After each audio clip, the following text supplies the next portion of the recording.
Assalamualaikum warahmatullahi wabarakatuh. Sebelumnya perkenalkan nama saya Angga Bagus Susilo dengan NPM 221701064. Jadi di video kali ini saya akan menjelaskan tentang apa yang saya dapatkan dari observasi event project Showcase. Insight penelitian itu berasal dari penelitiannya Pak Favorisen, yaitu implementasi teknik machine learning dalam analisis dan prediksi data DNA atau RNA dan protein, di mana latar belakang machine learning dalam analisis sekuensi DNA, RNA, dan protein sangat penting karena peran utama yang dimainkannya memahami informasi dalam biologis yang terkandung dalam sekuensi tersebut.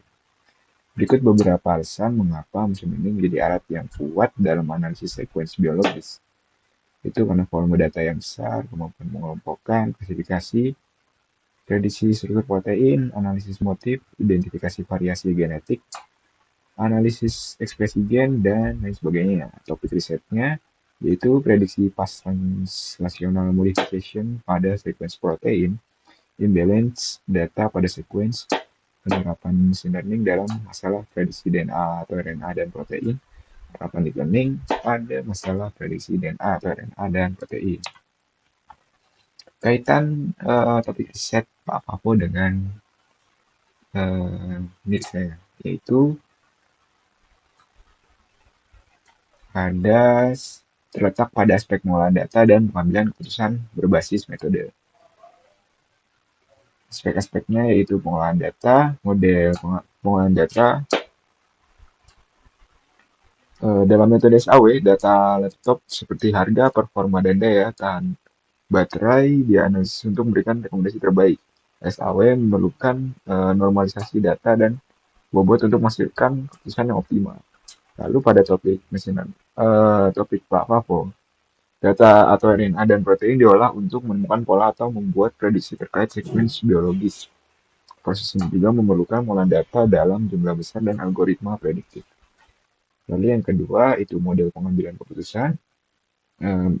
Model saya digunakan sebagai alat pengambilan keputusan berbasis kriteria yang telah ditentukan, seperti harga dan spesifikasi laptop. Ini adalah contoh dari pendekatan multiple attribute decision making (MADM). Sedangkan menurut Pak Pavo itu adalah analisis DNA atau RNA dan protein yang bertujuan untuk membuat prediksi yang optimal mengenai struktur atau fungsi biologis menggunakan model berbasis data dan algoritma. Untuk aplikasi teknologi, menurut saya adalah ya sama seperti tadi, membantu pengguna memilih alternatif terbaik. Sedangkan menurut Pak Pavo adalah penerapan bioinformatika untuk membantu menganalisis dan memahami kompleksitas sekuens genetik seperti prediksi struktur, protein, dan variasi genetik. Perbedaan utamanya itu terletak pada jika SAW fokus pada pembobotan sederhana, maka kalau machine learning itu menggunakan algoritma yang lebih kompleks untuk analisis dan prediksi berbasis data dalam bidang biologis. Selanjutnya adalah improve untuk topik riset saya. Untuk meningkatkan kualitas riset pada topik riset saya yang berjudul implementasi metode simple additive rating untuk sistem pendukung keputusan guna laptop.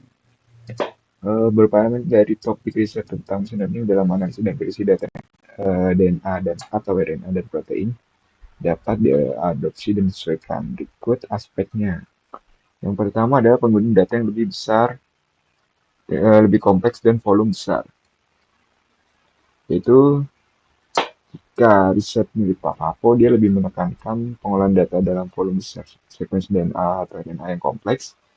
Peningkatan kualitas riset milik saya dapat dicapai dengan memperluas jumlah data yang digunakan, seperti menggunakan data dari berbagai sumber atau menambah jumlah laptop dengan beragam spesifikasi, sehingga hasil yang diperoleh lebih akurat dan relevan.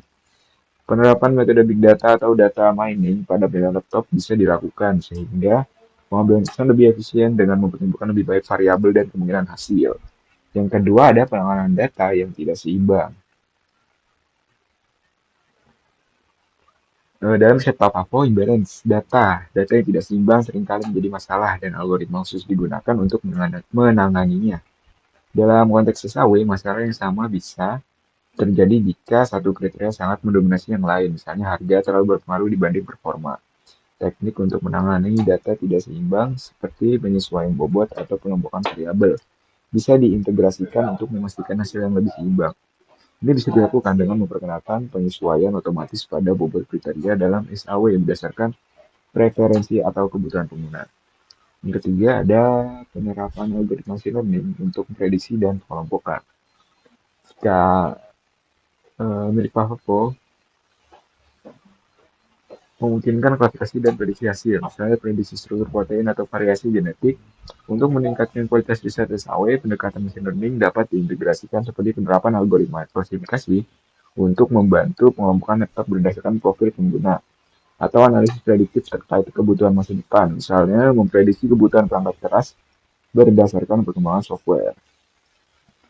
Lalu untuk algoritma KNN atau random forest bisa digunakan untuk merukai hasil analisis SAW dan memprediksi kategori laptop yang paling sesuai untuk profil mahasiswa tertentu. Yang keempat ada penerapan learning untuk analisis yang lebih akurat. Riset milik Papaku menyarankan pengguna deep learning untuk masalah yang kompleks. Dalam konteks AW, deep learning bisa digunakan untuk mengenali pola kompleks dalam data pemilihan laptop, seperti memahami hubungan antara berbagai spesifikasi dengan preferensi pengguna. Ini bisa memperbaiki model keputusan yang lebih adaptif dan akurat. Penerapan neural networks dapat menghasilkan rekomendasi yang lebih dinamis dan adaptif, sehingga sistem tidak hanya mengandalkan beberapa kriteria tetap, tapi juga belajar dari interaksi pengguna untuk memberikan rekomendasi yang lebih personal. Yang kelima ada fokus pada motif atau preferensi pengguna. Eh,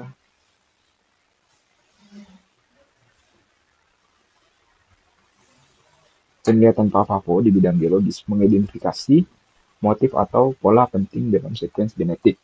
Untuk meningkatkan riset SAW atau riset saya, metode serupa dapat digunakan untuk memahami preferensi pengguna, pengumpulan dan analisis motif preferensi mahasiswa terkait fitur laptop seperti desain, ukuran layar, atau probabilitas.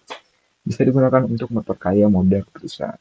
Ini bisa membantu dalam menghasilkan rekomendasi laptop yang tidak hanya berdasarkan kriteria umum, tetapi juga sesuai dengan pola preferensi yang sering kali diabaikan dalam model pengambilan keputusan tradisional.